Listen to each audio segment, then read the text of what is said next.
En la mañana de un viernes 3 de octubre de 2003, el día comenzó como cualquier otro para Dave King, un hombre de 32 años que acababa de dejar un gimnasio en Hodgson. Lo que no esperaba era que, en cuestión de segundos, su vida se costaría brutalmente. Una camioneta blanca lo pasó lentamente, y el asiento del pasajero, alguien se inclinó por la ventana y disparó 26 tiros desde un rifle AK-47. 5 balas golpearon a King, matándolo en el acto. No había advertencia, ni posibilidades de defensa, solo una ejecución fríamente calculada. Planeaba enviar un mensaje claro. Eso no fue una muerte por muerte, sino un asesinato comisionado, meticulosamente orquestado por el inframundo del crimen. Cuando el vehículo aceleró y desapareció, dejó un rastro de sangre que luego revelaría una red de venganza, traición y violencia ilimitada. Esta es una historia que marca profundamente el recuerdo de las comunidades británicas, donde el crimen organizado deja cicatrices que tardan tiempo en sanar. Desenterremos el backstage de este caso, dando voz a las víctimas y explorando los caminos sinuosos de la justicia, o la falta de él. En la década de 1990, un grupo reducido pero poderoso de delincuentes dominó el tráfico de drogas en Essex y el este de Londres. El éxtasis y la cocaína inundaron las calles y las baladas, moviendo un imperio ilegal que tenía 3 figuras centrales por delante: Tony Tucker, Pat Tate y Craig Rolfe, conocidos como los chicos de Essex. Fue en este escenario que Dave King, un gángster escocés de imponer estatura, 1.90 metros de musculatura pura, cruzó el camino de Tony Tucker por primera vez. En ese momento, Tucker logró una tienda de suplementos de culturismo en el norte de Londres, y los dos se acercaron a su pasión común por el culturismo. Rápidamente, la amistad se fortaleció, y comenzaron a trabajar juntos como guardias de seguridad privados de Nigel Benn, ex campeón mundial de boxeo en la categoría supermedio. La fama y el acceso al mundo de las celebridades fueron un bono, pero el verdadero negocio de Tucker era mucho más rentable. Dirigía una compañía de seguridad que proporcionaba porteros para clubes nocturnos en Essex y Londres, ganando más de 1.500 libras a la semana. King, a su vez, ganó notoriedad como un luchador temido, responsable de controlar el flujo de drogas dentro de los establecimientos donde trabajaba. Sin embargo, su reputación no era solo un hombre fuerte. En 1995 fue condenado por agredir violentamente a un hombre en Stevenage y esconder a la víctima en el baúl de un automóvil. Mientras cumplía una sentencia, un evento sorprendió al inframundo criminal. Tony Tucker, Pat Tate y Craig Rolfe fueron encontrados muertos dentro de un Range Rover abandonado en un camino rural en la aldea de Rettenendon, en Essex. Los cuerpos mostraron signos de ejecución sumaria. Rolfe recibió un disparo en el costado de la cabeza. La cara de Tucker fue desfigurada por los disparos, y Tate, en el asiento trasero, recibió un disparo una vez en el abdomen y 2 veces en la cabeza. El caso se hizo conocido como los asesinatos de Cutre Retozo. Al salir de la prisión, King no perdió el tiempo y se unió a la otra organización criminal, Canning Town Firm, donde tenía una amistad con uno de sus miembros más peligrosos, Darren Pierman. Descrito por los exmiembros del grupo como un individuo inestable y extremadamente violento, Pierman tenía conexiones con los fanáticos del fútbol organizados conocidos por su brutalidad. Su apariencia engañó. Con los cardigans y el cabello de peinado a un lado, parecía un hombre común, pero detrás de la fachada escondió un temperamento explosivo. King y Pierman se hicieron cercanos, y un incidente en un club nocturno llamado Charlie Chan en Londres sellaría un destino trágico. Según los informes del inframundo, una pelea que involucró a los dos terminó con su expulsión por parte del jefe de seguridad, Ronnie Fuller, un ex luchador de lucha libre. 4 años antes de su propia muerte, King y Pierman estaban en Essex Forest Country Club cuando vieron Fuller. Semanas después, una nueva confrontación explotó fuera del club. Esta vez, la disputa habría comenzado debido a una mujer, pero el fusible era un desacuerdo previo en el que Fuller había salido. Los testigos afirman que el grupo de Pierman atacó a Fuller con armas, incluido un machete oculto en un sofá dentro del establecimiento. Durante la pelea, Fuller logró desarmar a Pierman, quien fue apuñalado y murió en su camino al hospital. El caso tomó un curso aún más oscuro cuando, meses después, Fuller y una las civilizaciones ascendentes fueron liberadas bajo fianza, sin que nadie respondiera por el crimen. Pero la justicia o venganza no tomaría tiempo. El 29 de agosto de 2000, Fuller fue ejecutado en la puerta de su casa en Grays, Essex, con 2 cabezas en la cabeza y 3 en el pecho, frente a su esposa. Un tirador en una motocicleta fue responsable. Fuentes policiales sospechaban que el padre de Pierman, Christopher, había ordenado el asesinato asesinato como represalia por la muerte de su hijo. Nadie fue condenado por el crimen. Lo que pocos sabían es que en el momento del asesinato de Pierman, el Epping Forest Country Club pertenecía a David Hunt, uno de los delincuentes más violentos del Reino Unido y un presunto líder del sindicato de Hunt, una organización involucrada en grandes actividades ilícitas. La presencia de King en la firma de Canning Town, sin embargo, no pasó desapercibida. Según John Rawlinson, exmiembro del grupo, King era un elemento divisivo. Se unió a nosotros después de dejar prisión contra mi voluntad. Poco a poco comenzó a crear discordia entre todos, generando un clima de desconfianza y odio. Algunos lo describieron como un hombre agradable a su manera, pero que su camino no debe ser cruzado. Otros, como un matón violento. Las investigaciones policiales también lo vinculan al comercio clandestino en relojes de lujo robados, lo que le valió el apodo de Rolex Dave. Sin embargo, su trayectoria estaba destinada a terminar de la misma manera que comenzó, con sangre y balas. El tiroteo que lo mató en 2003 fue la punta de un iceberg de rivalidades, traiciones y deudas de sangre que marcaron una era del crimen organizado británico. Y como en muchos casos de este universo, la justicia oficial nunca presentó por completo quién apretó el gatillo o quién dio la orden. El negocio de King no se limitó al comercio de relojes robados. También actuó como intermediario al vender estos artículos a poderosas facciones criminales, como Bratva, la mafia rusa o grupos locales vinculados al crimen organizado. Fue durante este periodo que las alianzas comenzaron a hacer alianzas con otras organizaciones criminales, ampliando su red de influencia y, en consecuencia, sus riesgos. En 2001, King inauguró en Stevenage Renaissance, un club nocturno que rápidamente se convirtió en sinónimo de tráfico de drogas y violencia. El establecimiento fue tan notorio que en 2002 fue cerrado por el ayuntamiento local por falta de pago de alquiler. Un gerente de bares de la región incluso lo describió como un paraíso de drogas, un lugar donde el consumo y la venta eran abiertos y frecuentes. Hasta entonces, King ya había diversificado sus actividades ilegales. Además del comercio de productos robados, había comenzado a trabajar en el tráfico de drogas a gran escala, importando grandes cantidades para el Reino Unido. Esta rama, aunque extremadamente lucrativa, era igualmente peligrosa. Las ganancias, que alcanzaron cientos de miles de libras, fueron acompañadas por una creciente lista de enemigos en el inframundo. Tal fue su fortuna ilícita que King incluso adquirió una casa evaluada a 554,000 en Audley Hearts, financiada completamente con el dinero del crimen. Pero a pesar del poder y la riqueza, sabía que su vida estaba constantemente amenazada y tomaba precauciones donde sea que estuviera. Un incidente en junio de 2002 confirmó sus peores temores. Una remesa de heroína de 100,000 fue interceptada por la aduana, un golpe común en el medio, pero esta vez con graves consecuencias. King y 4 compinches fueron arrestados por la incautación de 14 libras de la droga. Aunque todos fueron acusados de tráfico, los dibujos animados contra el rey, entonces padre de 2, fueron presentados al comienzo del proceso. Esta decisión inesperada fue suficiente para que uno de sus coacusados gritara en la corte: «Es un informante». La acusación resonó en el inframundo. Durante meses, sus asociados sospecharon que la pandilla había sido infiltrada por una hierba denunciante, y la facilidad con la que King había dejado sin hacer el ahora reforzó las sospechas. Según lo declarado por el detective de la policía de Essex, Paul Maggie, era una ejecución para la venganza. King sabía que estaba marcado. La desconfianza lo llevó a tomar una medida drástica. Contrató a un asesino para eliminar a David Sharma, un ex aliado del norte de Londres. Sharma, que conocía bien la reputación de King,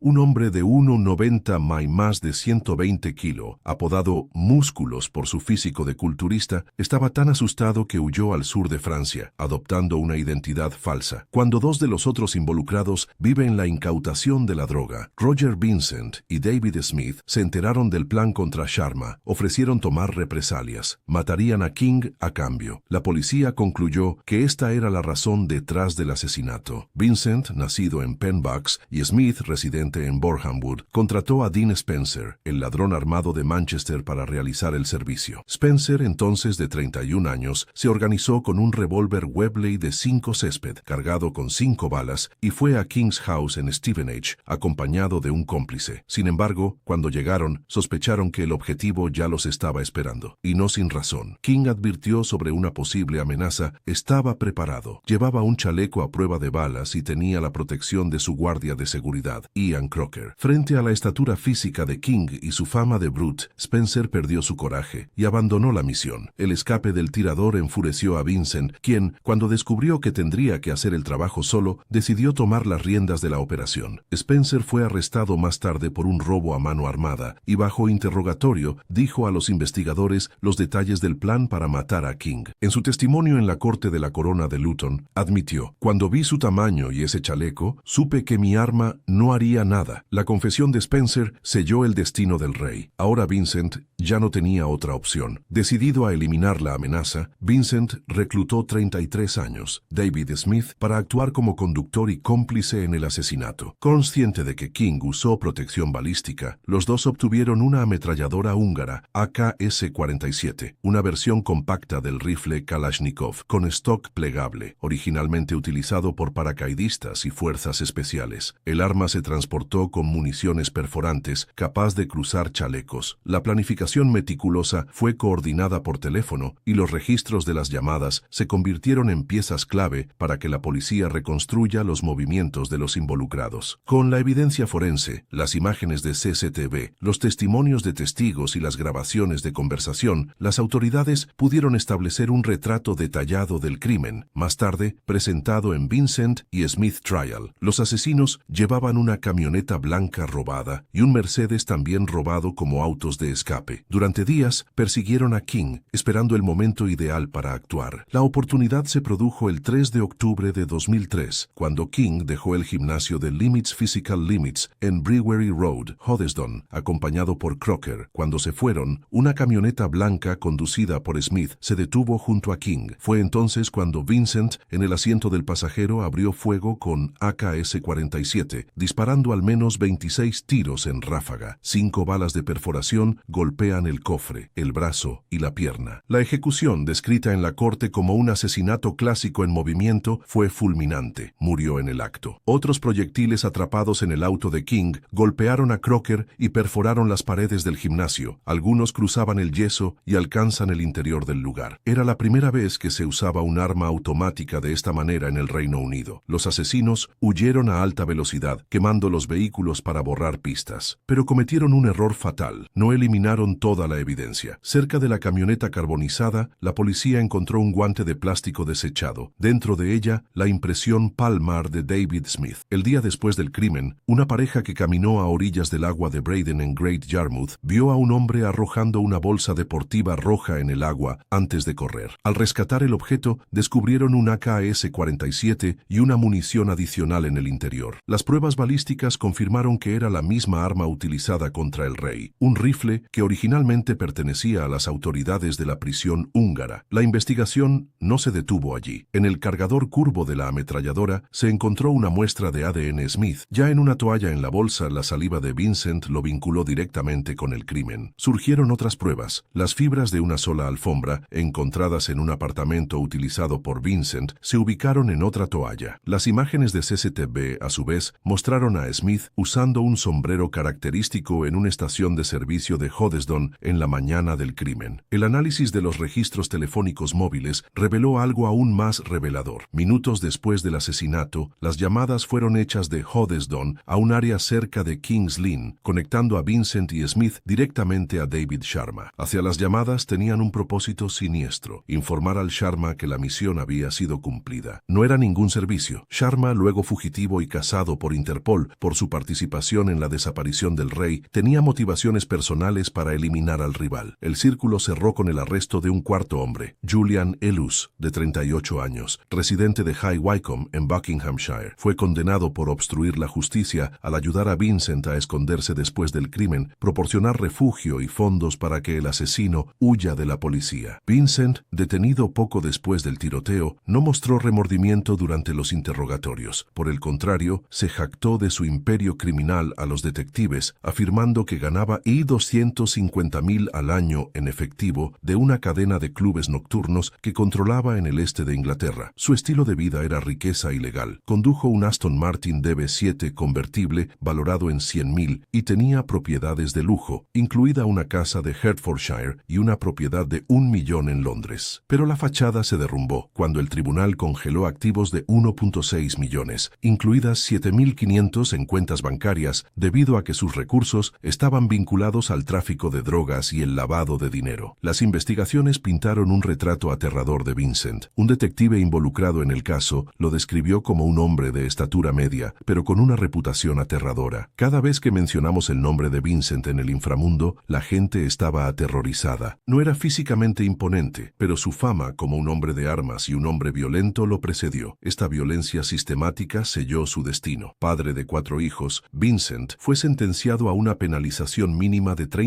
años de prisión por asesinato. Su cómplice David Smith, el conductor de escape, recibió 25 años. Julian Elus, a su vez, fue sentenciado a 5 años por asistencia a los delincuentes, mientras que Dean Spencer, otro involucrado en el complot, admitió la conspiración para matar a King y fue juzgado por separado. Al enseñar la sentencia, el juez Wilkie era categórico. Fue un asesinato de meticulosamente planeado, implacable y brutalidad. El crimen ocurrió a plena luz del día, en una calle concurrida, utilizando un arma automática, un detalle que en sí mismo ya demostraba la frialdad de los ejecutores. Solo por un milagro no ha sido herido o asesinado ningún transeúnte inocente, señaló el magistrado. La motivación, una guerra personal entre delincuentes. Vincent y Smith, amigos desde hace mucho tiempo de David Sharma, ofrecieron resolver el problema del rey sin cobrar nada, un favor entre compinches, pero con consecuencias fatales. Dave Rolex King, a su vez, no era inocente en la ecuación. Conocido por su violencia y actividades ilícitas, se había convertido en un objetivo prioritario. Sin embargo, para su familia, era más que un criminal. Jimmy y Norma King, sus padres, le recordaron una declaración como un hombre de familia, apasionado por el fútbol y ambicioso, que quería lo mejor para sus hijos. Devoto musulmán y entusiasta del culturismo, disciplina aturdida del rey y apariencia impecable, un perfeccionista en todos los aspectos de la vida. Su violenta muerte sacudió a la comunidad de Hoddesdon, pero en el inframundo criminal, donde las traiciones y ejecuciones son moneda, el caso fue otro capítulo de una guerra interminable. No importa lo que haya pasado, nadie merece morir así, dijo una fuente policial, pero era el mundo en el que eligió vivir. Así terminó la trayectoria del rey de Dave Rolex, un hombre cuyo universo de dinero fácil, traición y poder agotado finalmente lo consumieron. Su historia y la de sus atormentadores sirve como un recordatorio brutal de cómo las elecciones en el crimen organizado rara vez terminan en la redención. Si este caso parece tan intrigante como para nosotros, siga nuestro canal a relatos más reales de este mundo oscuro, donde la lealtad es frágil y violencia una constante. ¿Qué piensas? ¿Fue una traición predecible o solo otra víctima de un sistema sin leyes? La discusión continúa en los comentarios.